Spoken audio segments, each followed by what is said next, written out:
welcome Natan Sharansky to be participating in our seminar.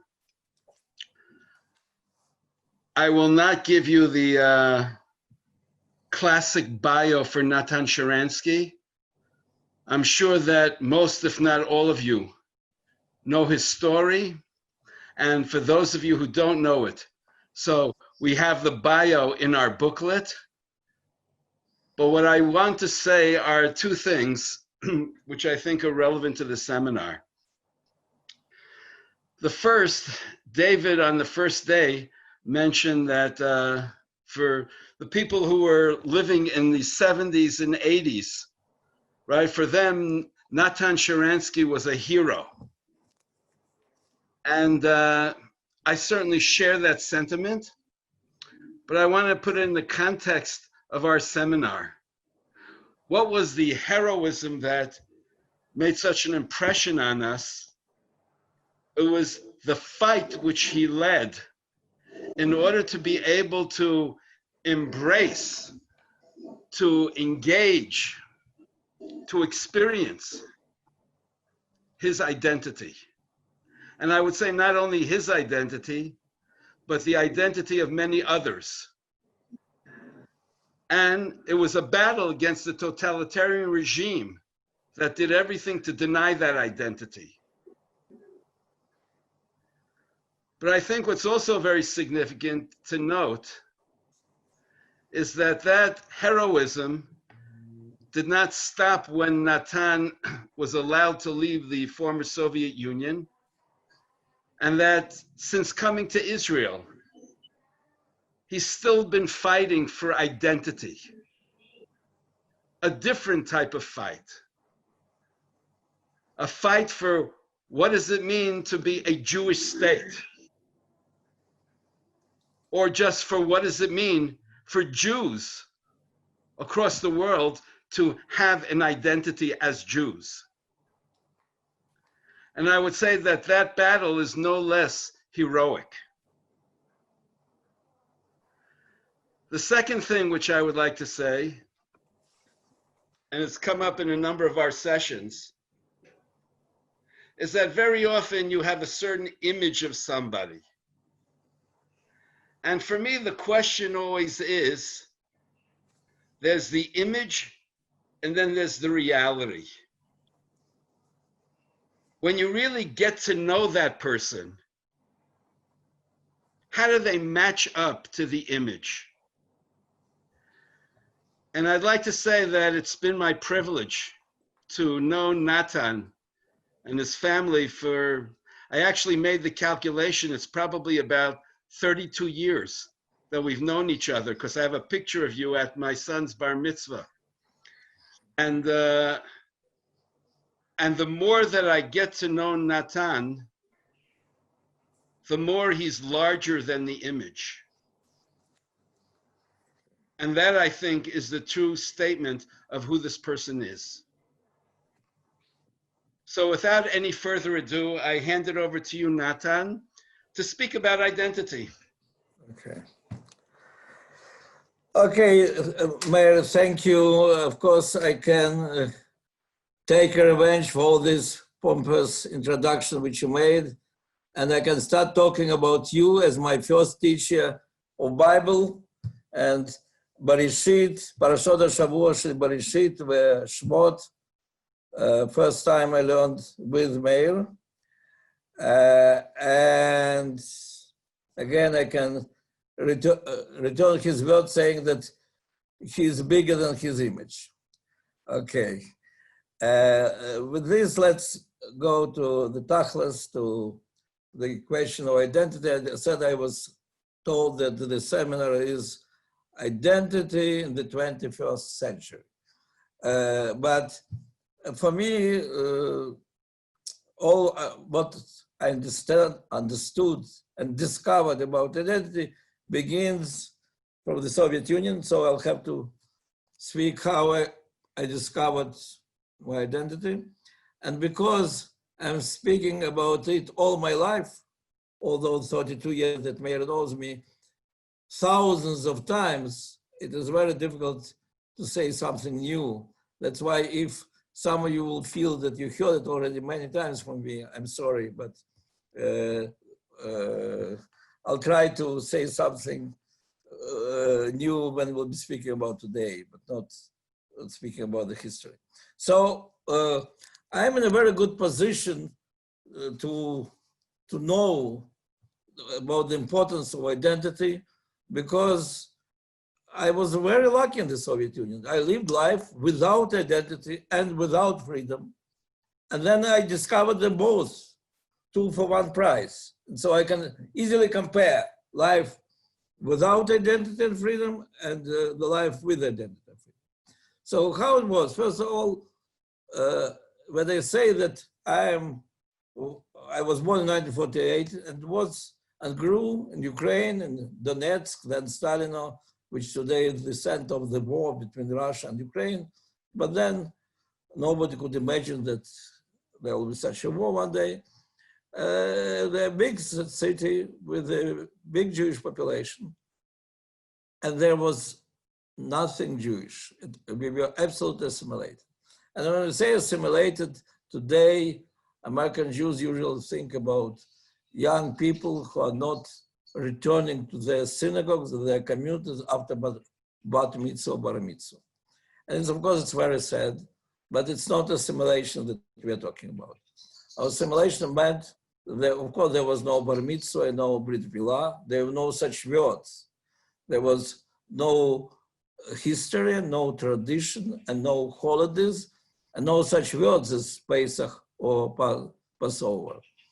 And no opportunity to learn anything or to buy a book in Hebrew anywhere. So there was nothing Jewish in our lives except from anti-Semitism.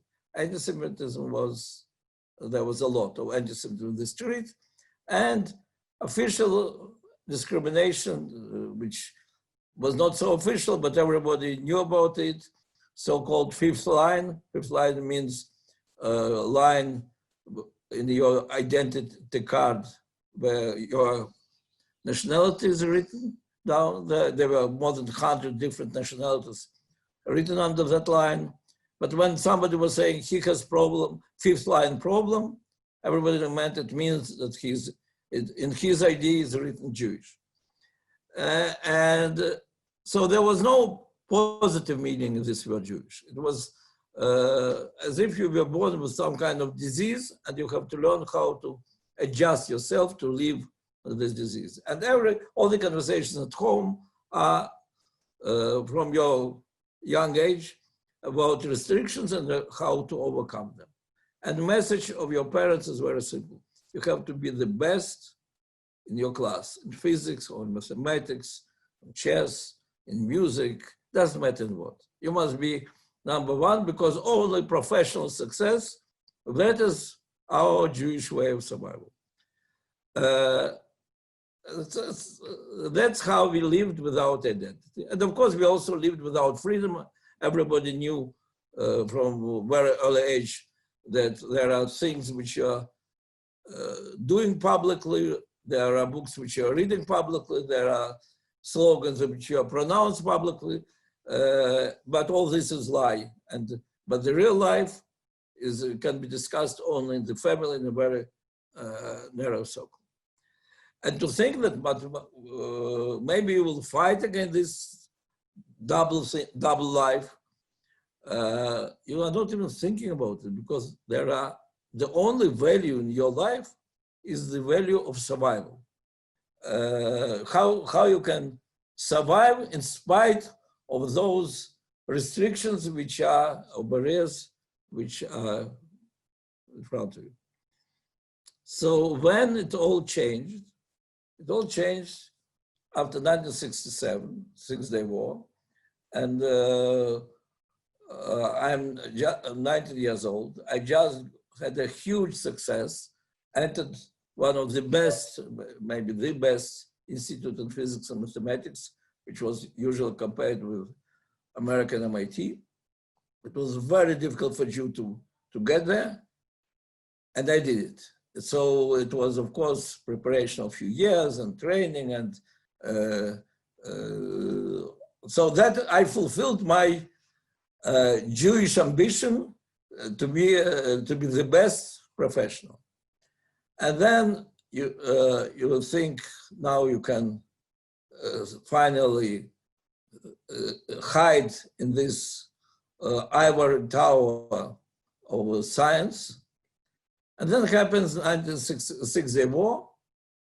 And with all the, of course, we all are sympathetic to Israel. First of all, because it is a Jewish state, and second, because it humiliates by its victory the Soviet Union. And we, in our hearts, all hate Soviet Union, or Soviet system, not Soviet people, not Soviet culture, but definitely this regime.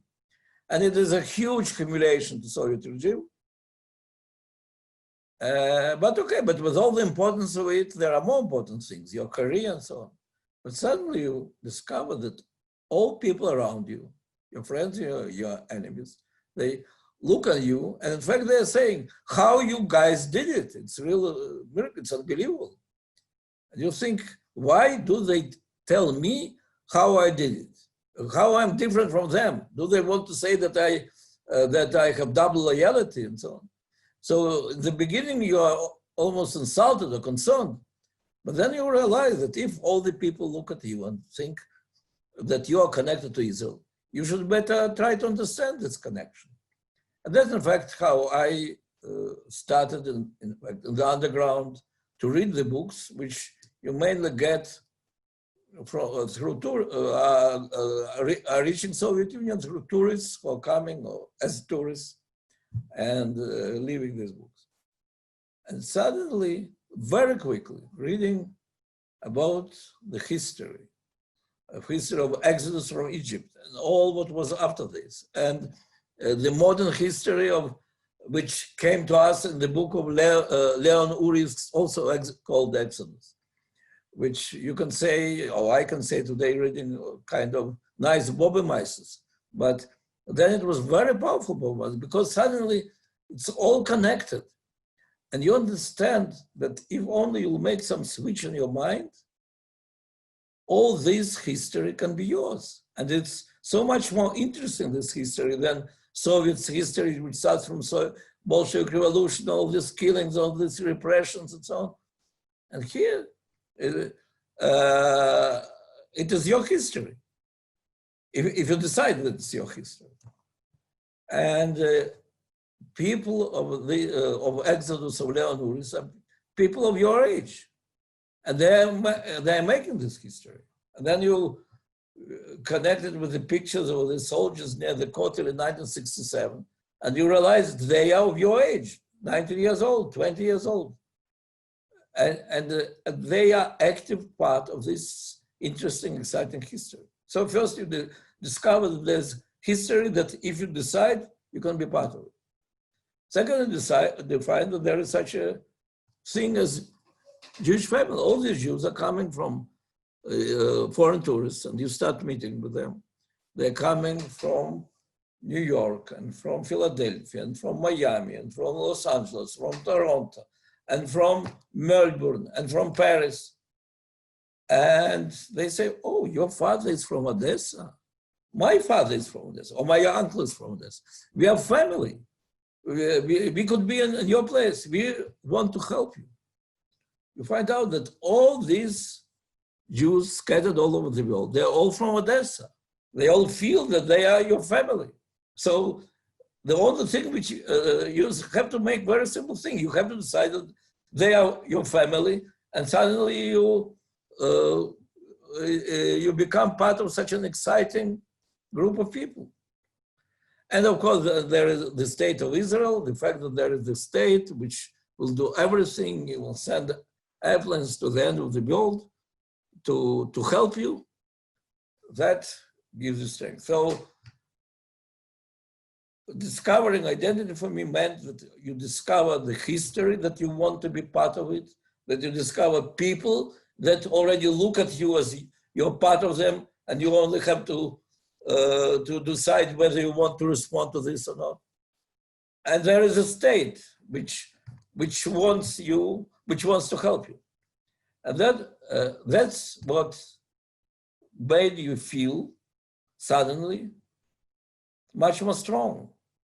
Suddenly there is meaning. There are things which are not only survival, not only success in spite of restrictions, but this feeling of belonging, that if you decide you will belong to something so exciting, so interesting, so big, that's what gives you strength. And then suddenly you have strength also to start speaking against authorities. First, to say simply that I really don't want to live in this country, I want to leave it, I want to go to Israel. And the moment you say it, you cross all the red lines of loyal Soviet citizen, and you will lose your job, and you will be interrogated, and you will be, your home will be searched, and many other problems. But then suddenly you feel you're not afraid to say what you think. And you start speaking on behalf of yourself, then on behalf of other Jews, and then on behalf of simply of the freedom. And that's how, well, of course, I make this story very short, but in a few years, I became activist and then spokesman of two movements. Soviet Jewry movement, Zionist movement, and human rights movement of the Soviet Union. And I have to say that already in those years, before my arrest, there were many people from both sides who were telling me, you have to choose. Are you universalist or you're nationalist? Are you fighting for the rights of your people? And that's what's important for you? Or you're fighting for some universal ideals? You cannot be both. And by the way, the pressure was not only from some friends on both sides. The very strong pressure was from Israel, from all those responsible for supporting our movement, who were really concerned and wanted me to stop dealing with human rights issues. Because they saw that in all our history, we know what happens when Jews start dealing with human rights. They abandon their own cause. And we really want full separation of our national movement from human rights issues. And well, there was a lot of conflicts about it. I write a little bit about it in my book, Fear No Evil. By the way, on the 1st of September is launched my new book, which I wrote with Gil Troy, Never Alone, exactly about these topics that we are talking about. I compare my experience of 9 years in prison, 9 years in the government, and 9 years as head of Jewish agency. But there I speak a little bit more about this pressure or the big concern which people responsible for success of Zionist movement in the Soviet Union were expressing about connecting these two things. And they were saying, you have to choose. And I felt then very strongly that it's such a mistake to even to think to choose. Because if I have strength to fight for human rights, to fight against this regime's injustice, it's only because I discovered my identity. It can be separated. The moment you separate, you abandon one, you are weakening the other automatically. And as I say, that this experience of finding it together, finding identity, and as a result, feeling strength to fight for your own freedom, made me very clear how these two basic desires of people to belong and to be free are interconnected. Of course, that became a debate of many years and many different situations later. So now, after some years, I am arrested. I am accused in high treason. I am threatened to be sentenced to death if I don't cooperate with KGB, and the message is very clear. Your life is in our hands, but in fact it's in your hands, because we cannot, of course, release, leave a live person who is officially accused to be accused in espionage. And here is Soviet official newspaper saying clearly that I am accused in high treason and espionage. And you can't stay alive if you don't participate, cooperate. What means cooperate? Go to press conference and says that we are right and you're wrong. And then they give all types of rational reasons how it is stupid because of these few words, which I have to say publicly, to sacrifice my life, and they give me a lot of compliments. You are so talented in science, you have a great future, and you have such a beautiful wife waiting for you in Israel. Here they were absolutely right. But they were giving me all types of the rational reasons why I should agree with them. And the only reason which I had not to accept it, and it was so clear to me, that in fact they want to take back my freedom and my identity from me. And that you feel very deeply how deeply you are connected with your history and with your people, and how important is this struggle, which gives real meaning to your life. And you're not ready to give away this meaning which you finally got as a free person and as a person as a part of a Jewish family. And another thing which they were telling me all the time, of course, to show that you are absolutely alone. That's why my book is called Never Alone. The idea is to show that the world, that imaginary world which you created for yourself, of your identity, of your connection with your people, with the history and so on, it's finished.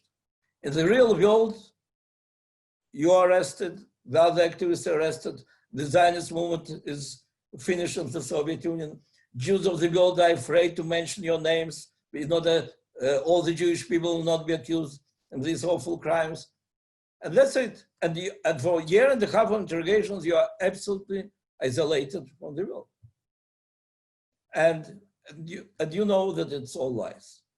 Because you had already these few years of the struggle, and I was like a spokesman of our movement, what means that I regularly met with hundreds of American Jews who were coming as tourists, but who in fact were our important connection with the world. And I saw how they, through this struggle, were rediscovering their identity. How for them it was becoming so meaningful and so important in their own lives. And it was clear for me that they will continue this struggle. They don't stop. Instead of listening to what KGB is saying, I simply try to imagine what at this moment my wife is doing, and what all these hundreds of Jews, by the way, all of them on the list of my accomplices in the KGB files presented to me, what they are doing, what Israel is doing, and you understand that it's all lies, that the struggle continues, my people will never stop it for one day, and that's what gives you strength. Now, one more important thing, I'm not speaking about all the experience of 9 years, but what's about, connected to the question of identity. In prison, then I spent 9 years in prison, you never know, of course, who near you is informer and who is the one that you can rely on. Even in normal Soviet life, you could never be sure. But there in prison, where practically every moment of your life is organized by KGB, and they can decide who will be in touch with you and when, for how long, and what will be said and what will not be permitted to say. So it's practically impossible. But so you have to find some criteria for yourself to whom you trust more, to whom you trust less. And by the way, I didn't have any direct contact with any of these other Zionists, of course. So you find out, or you decide, and you find out that people with strong identities of their own, the chance that they are KGB informers is much less. That my closest friends were Vladimir Porush, who was young Christian activist who returned to Christianity in a very idealistic way, and Pentecostals whose communities were retreating to deeper and deeper to Siberia, and even as far as Vladivostok on the border with China. in order to be able to teach freely their children to their religion. And even there, they were arrested for teaching their children their religion. And they were never agreed to, they were never compromising with KGB before the arrest. And you could be sure that the chance that their KGB informers is much less, because exactly as you have values which are more important than physical survival, and that's why you're not cooperating with KGB. They also have values which are more important than physical survival. So in the life without identity, we were all your loyal Soviet citizens who didn't believe into the Soviet ideology, but played games because there was physical survival, that's the only value, and your career. In the real life, strong identities are the best guarantee that you are not giving up to KGB pressure. So of course, it must be also connected to your belief in freedom and human rights, and understanding that exactly as you want the rights for your people, the other suffering are also your comrades in arms. So, but this feeling that strong identities are important for fighting for freedom became even much stronger for me in prison. So that is in fact my main lesson from this, the years of the fight, living as Soviet citizen and then fighting with Soviet tyranny, that all the people have two basic desires: to belong and to be free, and that these two desires in fact should not contradict to one another, but should strengthen one another. And identity is nothing more, nothing less than this feeling of belonging to the family. That's your family. That's people that you share your past. You want that your children will share also future. And okay, look, to this came also the cultural aspects and then religious aspects. I can say that Hazarti Batshuva, I think in prison is the best way to talk to God directly. And then you really don't need to think if an Orthodox rabbi is helping you to connect with God, or Reformed rabbi, because you have direct line to God in prison. And that was a very good way to feel the power of identity. When I came to the free world, of course, the picture became much more complicated. But I would say at least first, the beginning in Israel, Israel is a Jewish democratic state. It was, and why both sides are equally important, it was very obvious. Because with all these conversations, which I was released in '86 and heard the middle of these debates about what is more important, to be Jewish or to be democratic. For me, it was almost like continuation of this pressures of the past life. And when somebody was saying, but isn't the idea of Israel as a democratic society of all its citizens, why it has to be specifically Jewish? Everybody can decide to be specifically Jewish, but why the state has to be Jewish? For me, it was obvious, because I was saying, from where, okay, let's decide that it is the small democratic island in the Middle East. From where you'll find the strength of the citizens to fight for it. If it is simply state of all the citizens, why, instead of fighting for this, not to go to America or to Australia or to some other place? So you need to be able to fight and to know that your children will be fighting and your grandchildren will be fighting. If it is not family, if it is not home, if it is not something very special for you as a Jew, why should you fight for it? And so the fact that that we can defend our democracy in the Middle East only because we are a Jewish state was obvious for me, and vice versa, that in order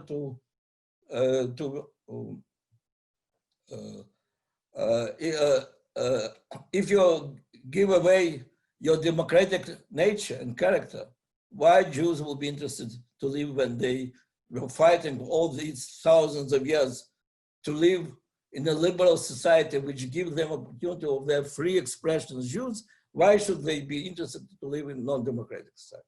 So if we really want to be the center for Jews of the world, we have to equally to be concerned about both sides.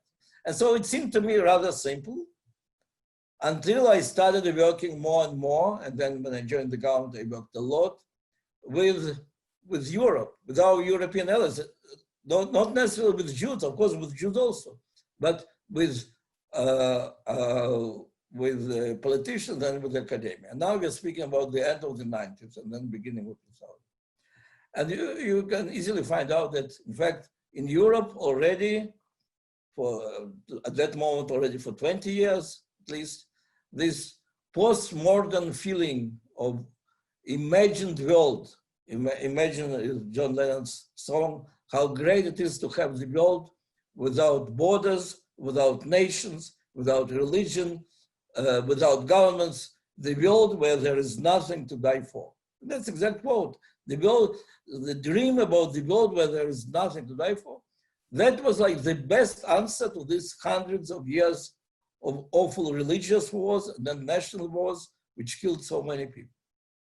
And then you, with your experience, you understand that the moment there'll be a society where there is nothing to die for, there will be nothing to live for. It will be a decadent society. It will have no inner strength to fight for its own freedom. And that, of course, later happened when Muslim terrorism started coming, and one of the Dutch journalists wrote, we learned how to enjoy freedom, we never learned how to fight for freedom. But in that philosophy, Israel became especially problematic. Who needs national states? And suddenly Israel loses all its advantage as a proud national state. In one of my discussions with the French intellectuals in the beginning of 2000, when just started Second Intifada, and maybe you remember it also was accompanied with a very strong anti-Israel propaganda in liberal circles. And on one hand, every day here are killed dozens of people every day, and we are on the forefront of the struggle against terror. On the other hand, the moment you go to the West, you see you are exposed to all this awful propaganda of new anti-Semitism. That's another topic. And then I had some discussion with liberal French Jewish politicians, and I said, don't they see the problem? They were human rights activists like me, but in different stations. As a human rights actor, they don't see the problem with the fact that Israel is the only democracy is so strongly attacked all the time. And one of them, who later really became a politician, and then it was philosopher, he told me, you know, you have to recognize the Zionism idea failed. We all felt very good about it when Israel was created. It seemed like a natural answer to the Holocaust. But look what happened.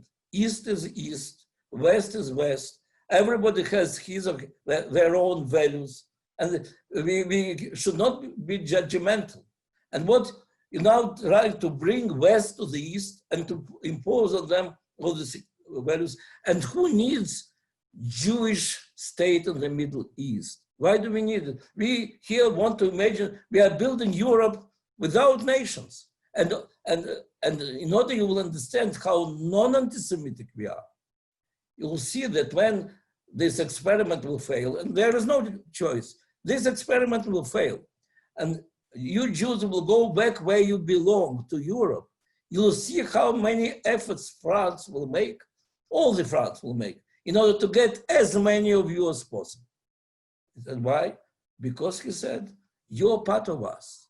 You belong to the real culture. You are our soldiers in the real cultural war which is happening.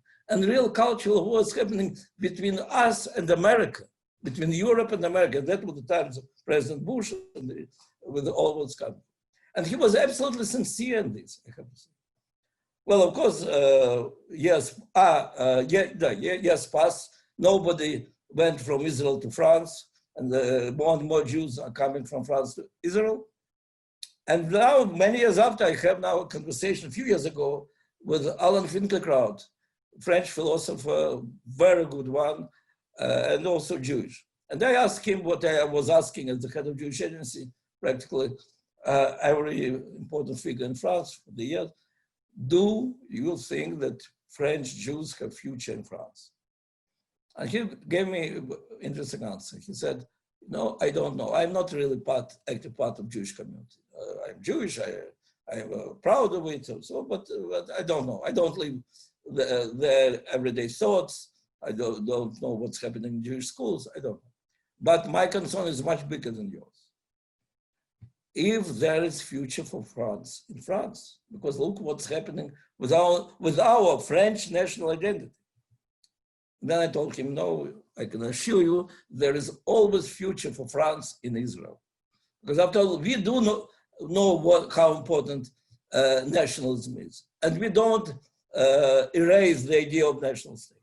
So whether it is a joke or not joke, but it says a lot about those tendencies in Europe. And I'm not even beginning to speak about the new anti-Semitism and BDS movement. So in Europe, that's of course a very important part of it. But on the level of this idea of identity, what the free world, how it damaged its own inner strength by undermining this importance of national pride. And then, of course, as a result, there is counterwave, which is going very far in restoring national pride and for sacrificing some of the basic democratic principles. So that's only reminds us how it is important to keep this balance. And now the last point which I want to make is now go to America, go to the campus in America. Of course, in America, the American campus looked for me for many years, for the last 20 years, and I visited more than 100 campuses, spent a lot of time there. They looked for me as Europe. There was Europe, there was very different America, which was very strong in their connection between identity and freedom. And there was American academia, universities, where it seemed that you go back to Europe, to all those debates, who needs identity.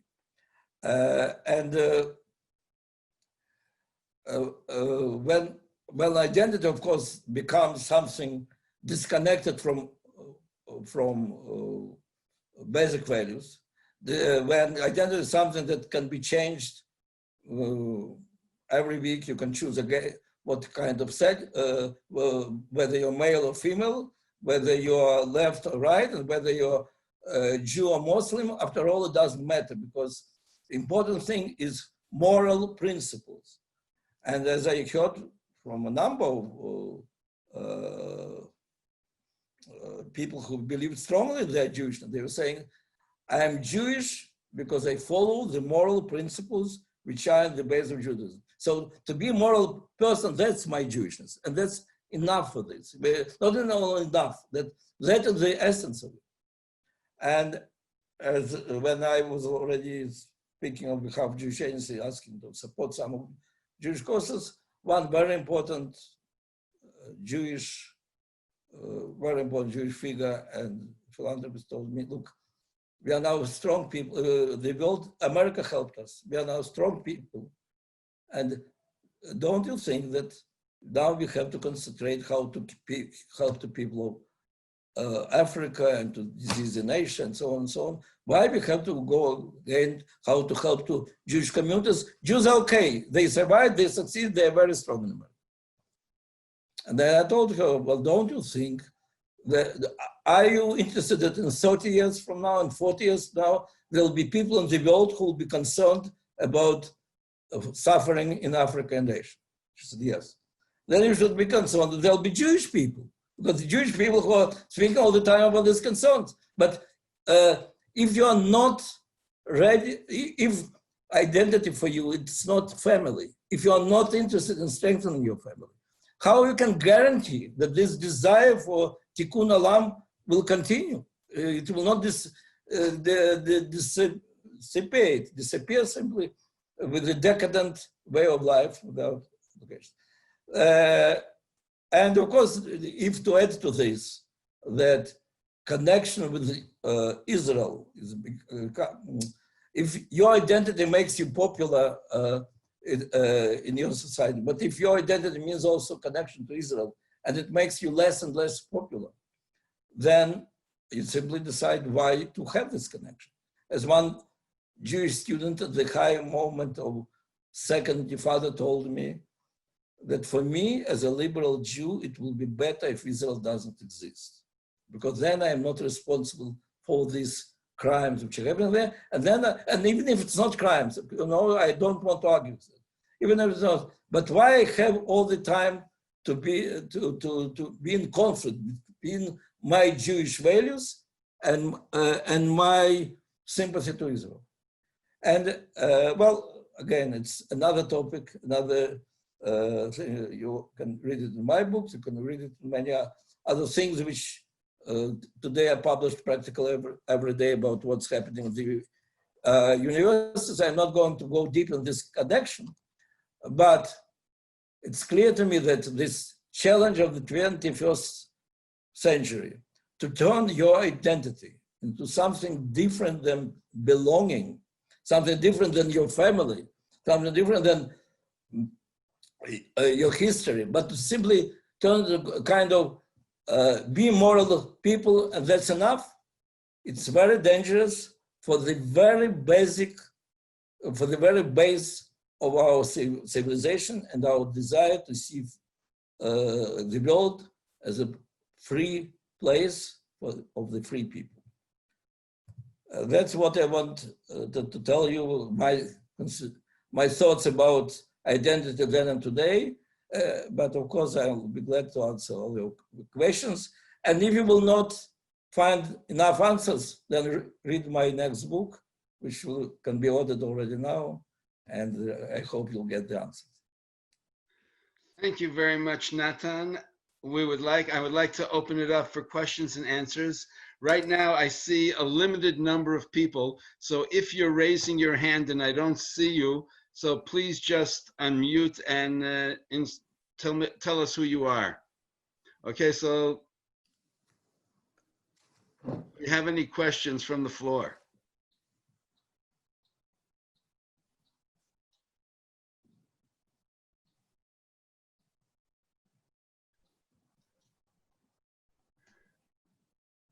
Yes, Carol. Carol, you have to unmute. Oh, okay.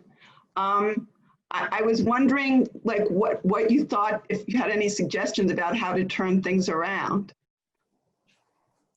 And do you think that Israeli culture itself is something that could help Jews become more attached if they're not attached to their religion? First of all, Israel also has less problem, but also has problem of assimilation. A replacement of Jewish culture with Israeli culture is not only not an answer, but there is a danger in it.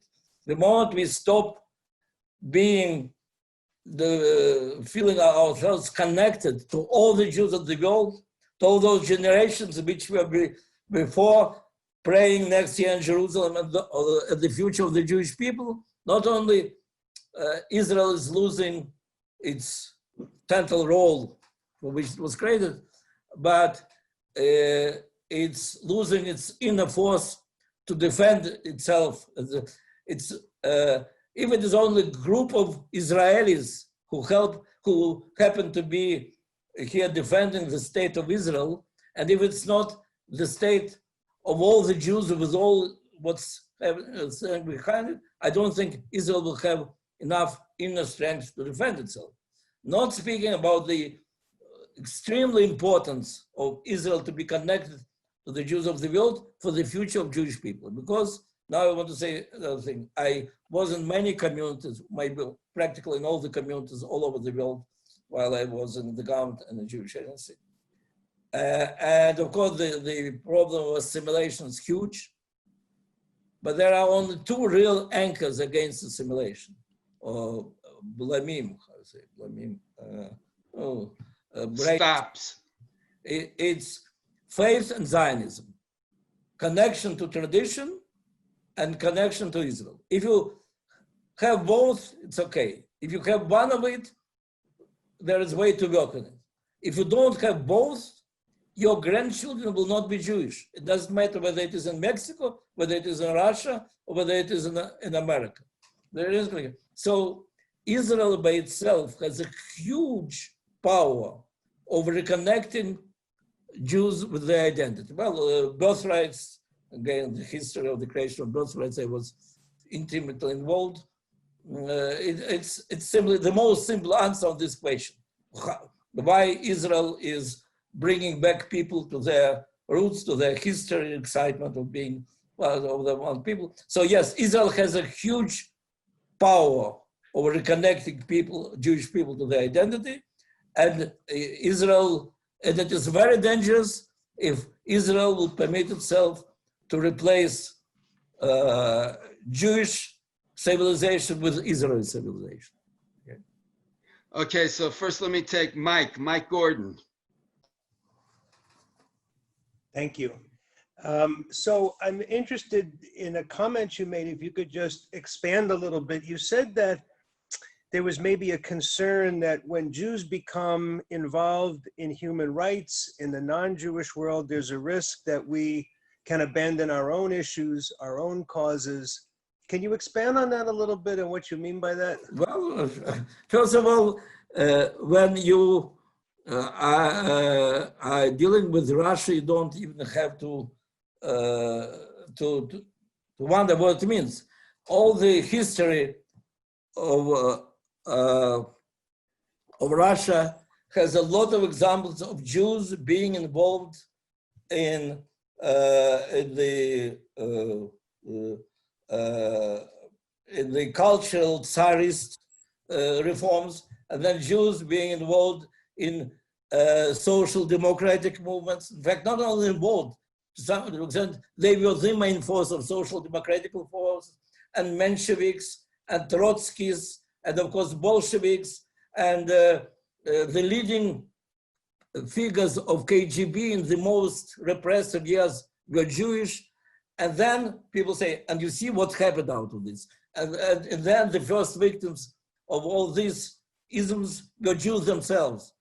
And so that was like very strong philosophy behind. In addition to this, of course, the Jews are involved, were involved in human rights causes practically in many countries, and many of them were in direct conflict with the Zionists. And then when Zionists were saying, stop dealing with the problems of the others now that we have our task, our aim, our vision of creating Jewish state, we can start working on our own cause. And of course, they were just because, now I'm trying to be the devil's advocate, not devil's advocate of my opponent then. They were saying that it is so easy, look, all this democratic movement, the Soviet Union is full of Jews. It is so easy for absolutely assimilated Jew to decide that he wants to, not to go to work for Zionism, which still is such a risky thing, but to work for these universal values of human rights. So finally we succeeded to make so Jews interested in Zionism. Don't undermine it. That was one argument. And the other was that practical, that it is very dangerous, that KGB will be much more angry on all the Zionist movement because of your human rights activity. That's another aspect. No, I disagreed with this, but I have to say that they had a strong case, let's put it this way. But they were looking at the map of the world and what was happening in the past and what was happening in this moment. They had their own strong case, but I believe that it's a very narrow understanding of Zionism. Yeah. Thank you. Mark Friedman.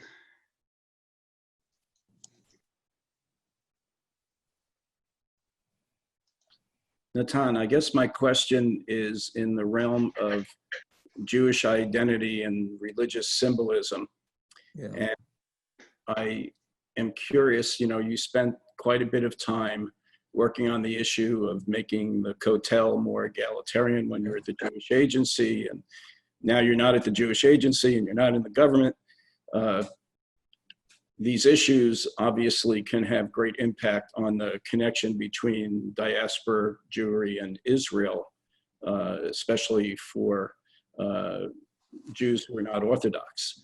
So I'm curious what your viewpoint is on, I guess, continuing the good fight to advocate for more egalitarianism and dealing with some of these issues for future Jewish identity.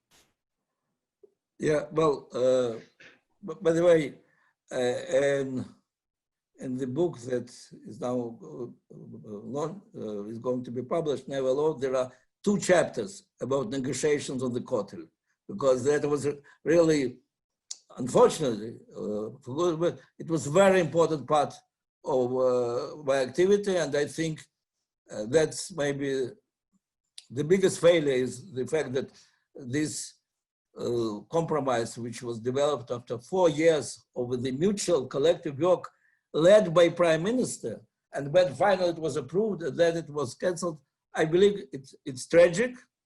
And but I also cautiously optimistic.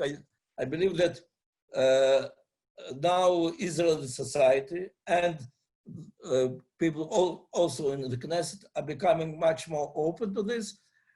And this compromise, I believe, the years to come will be fulfilled exactly the way it was prepared and proposed. There is another, of course, issue, very important also discussed there, is conversion issue. But in general, I want to say that the mission of Israel is to make every Jew in the world to feel that Israel is his or her home. And as I was saying many times in the government, like Cato, I was repeating it all the time, that to make every Jew feel that it's home, it means that he or she can come here with their community, with their rabbis, with their prayers, and feel that it's their home. And but again, it was a very difficult struggle. I believe we are now in better situation. I discuss all these details in my book. I believe we're now in a better situation to have some progress. In fact, all the time there is some progress. But I have to say, it's not one-sided thing. It's mutual. It's mutual as there is deep distrust on both sides. One side thinks that it is believed that liberal Jewry is not appreciating the depth of the dangers which we are facing, and is treating us in some abstract way, abstract idealistic state which has to be appropriate to our ideals, and whether such a state can really survive in real life, they are not thinking. That's distrust of Israel. On the other hand, liberal Jewry correctly feels strongly that Israel is not even beginning to, Israel, not political Israel, the beginning to understand how the pluralism is not the way of assimilation, but the way of saving Jews for Jewish family. There is a very deep lack of understanding these two directions. And in fact, I believe that deeper dialogue on both levels can help, because each time when you are fighting with the prejudices in one sphere, you encounter the prejudices in the other sphere, and it's conflicting. I am trying to speak about it in the book. I think that people may be corrected, so in their fury, in their anger, and their feeling of insult, they don't notice the other side of the story. And it's very important that we will see both. But in general, about pluralism, I agree that it is extremely important question, exactly the question of liberal Orthodox conversion. It's also a huge issue, and, with hundreds of thousands of galactical non-Jews who are now active citizens of the state. And the fact that for 30 years, it could be much more easily solved 25 years ago. And it's not solved and it becomes more and more complicated. It's a huge problem. And of course, from this point, Kotel, from my point, was the simplest thing. There was no ideological compromise. There was the practical agreement not to make it more difficult to one side to the other to demonstrate their connection to the Kotel. I think it will be the thing which will solve the 2-3 years to come. As to conversion, it's a much more big problem, but it's also very important to find new types of agreements about it. Do we have any other questions? I would encourage you to ask your questions. This is an opportunity that you have, which you may not come across in another context. Yes, Carol. You mentioned the issue internally in Israel of conversion. What is your sense of how different groups of Russian Israelis feel about this? I mean, do they care? You know, like who cares the most about this? Well, I'll tell you. I said that in the first years it was easier to solve because when people were coming to Israel, they cared a lot. And they wanted really to be not accepted by everybody. And I remember then there was a surprise from some of my colleagues, the activists of Reform the Conservative Movement. They was all complain why there is why you and Julia Edelstein you are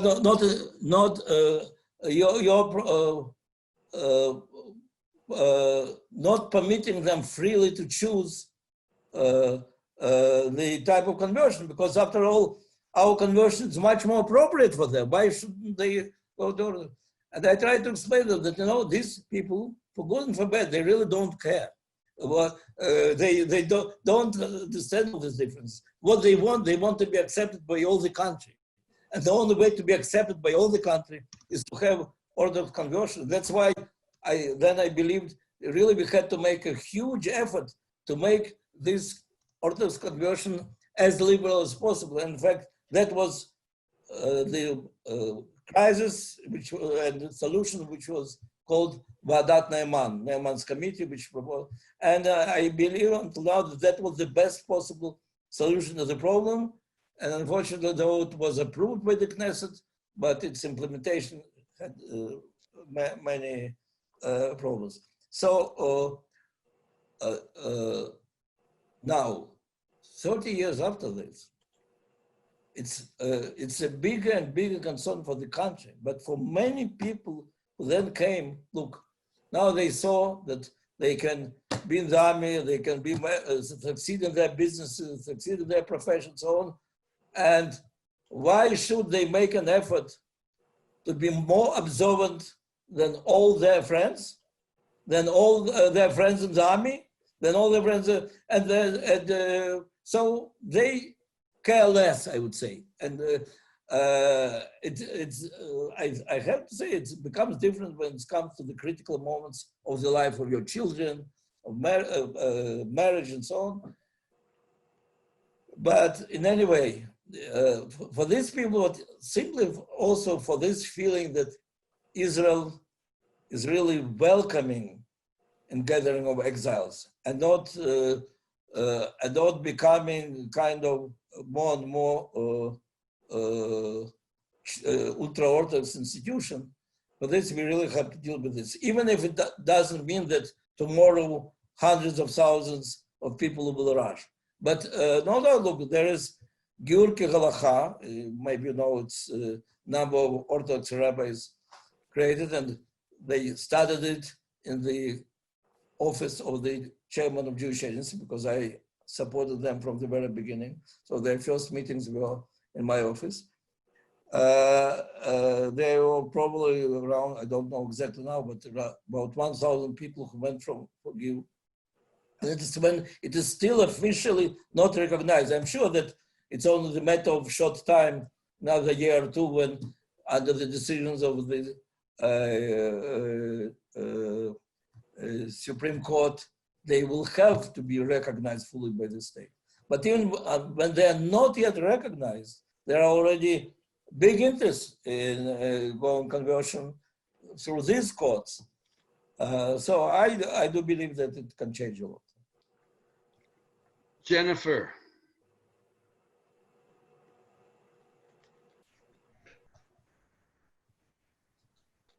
Okay, Jennifer, you're okay. Wait. Okay. Thank you.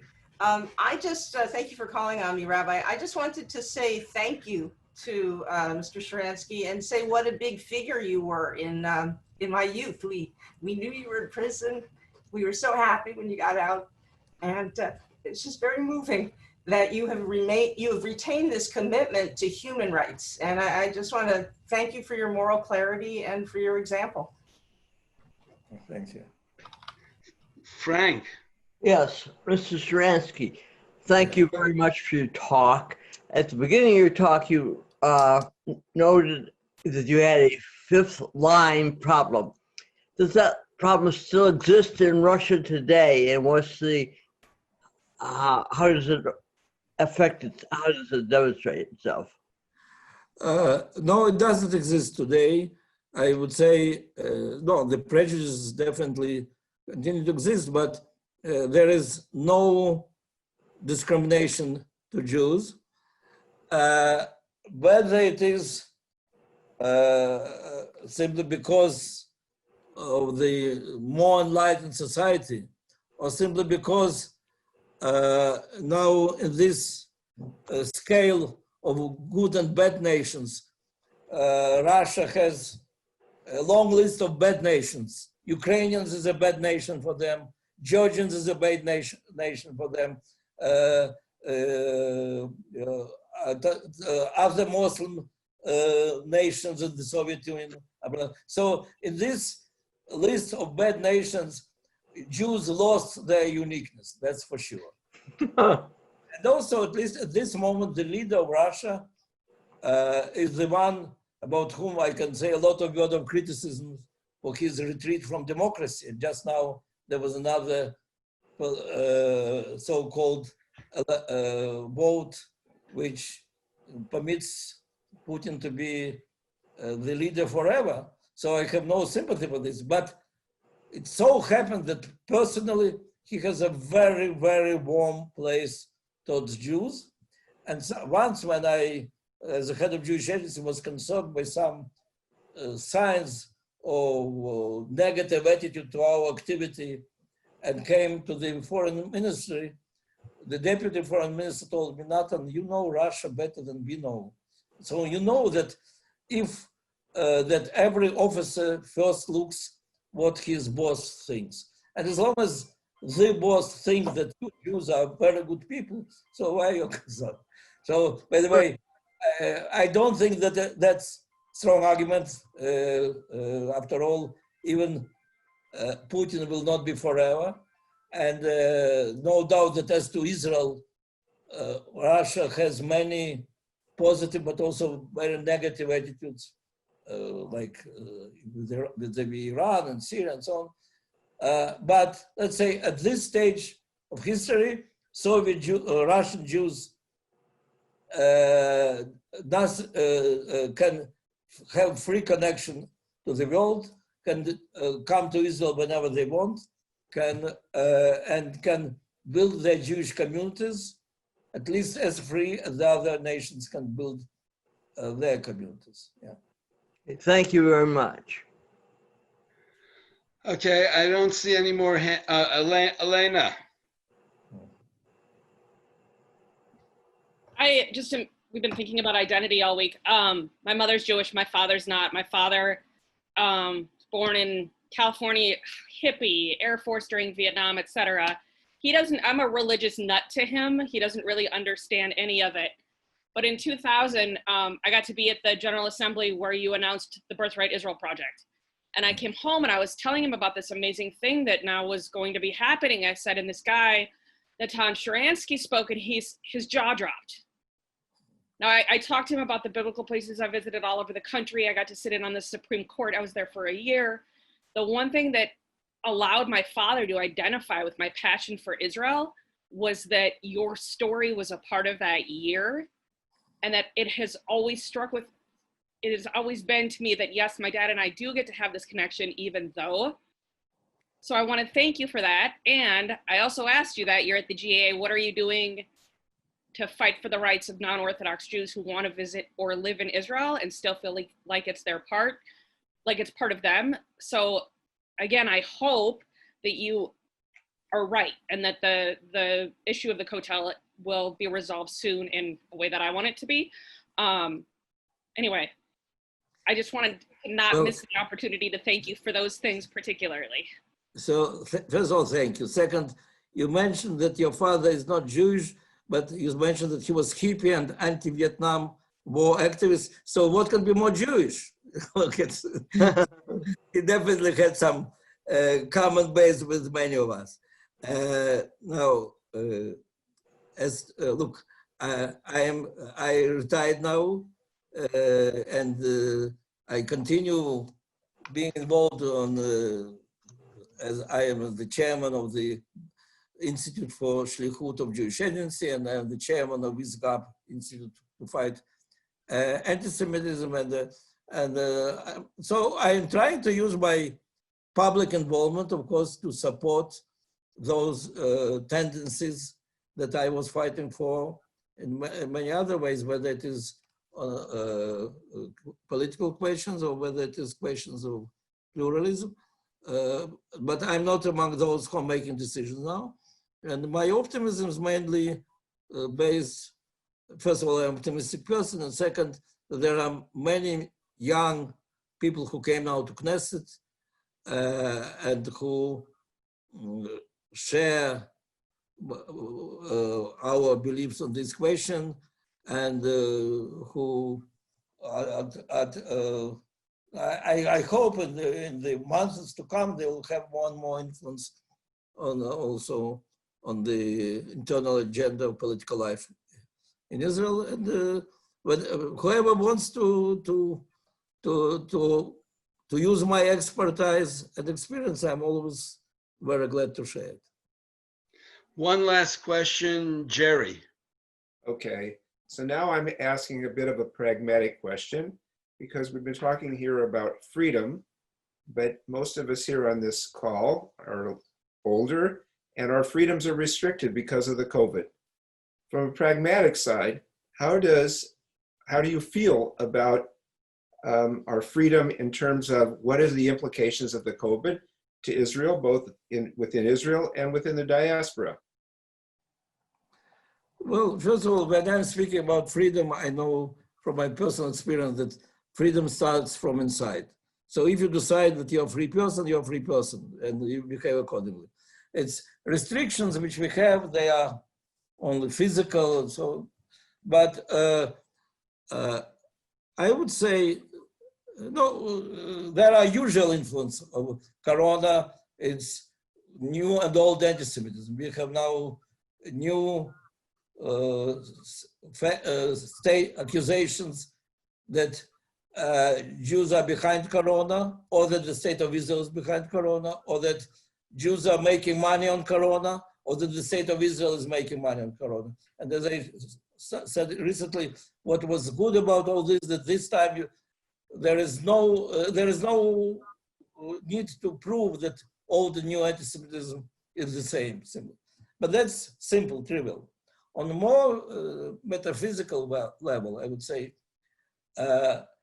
this Corona showed two things. First of all, it reminded the people about the importance of the family, of the community, of the country. You know, but I remember when Israel closed its borders, we were in the free world, I think, among the first who closed them.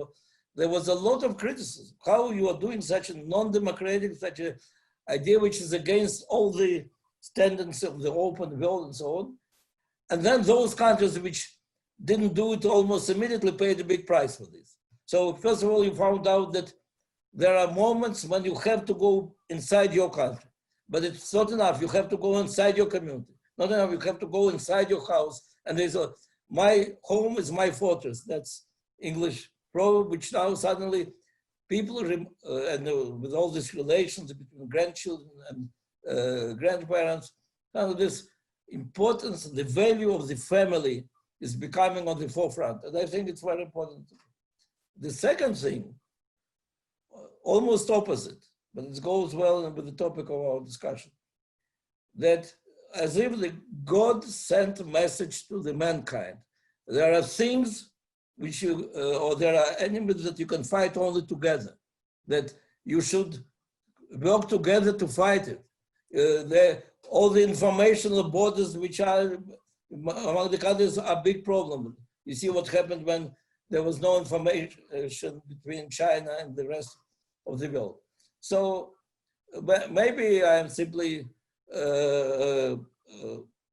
forcing reality to the things in which I believe. It seems to me that both in terms of strengthening the identity and strengthening the feeling of the need of the cooperation, of the open world, people cooperating, more freedom. It's, I think this coronavirus crisis can do something good for people thinking about it. The fact that at the same time, on the other hand, we have terrible economical crisis, and as a result, so as always at the times of the economical crisis, some issues of the relations between different groups and races and so on goes to the surface. I have to say I'm very concerned about what's happening now in America, but that's a very different topic. It's already not about our lecture. That's a different lecture. I want to thank Natan very, very much for his for his session. I think that the things that he spoke about are a very good way of bringing together everything that we've been doing this week. And as I mentioned to you on yesterday, I think that Natan's upcoming book, Never Alone, would be a great follow-up to our seminar. So Natan, thank you very, very much. And what can I say to you but that, in other words, you should always go from strength to strength and always be somebody who's fighting for identity. Thank you.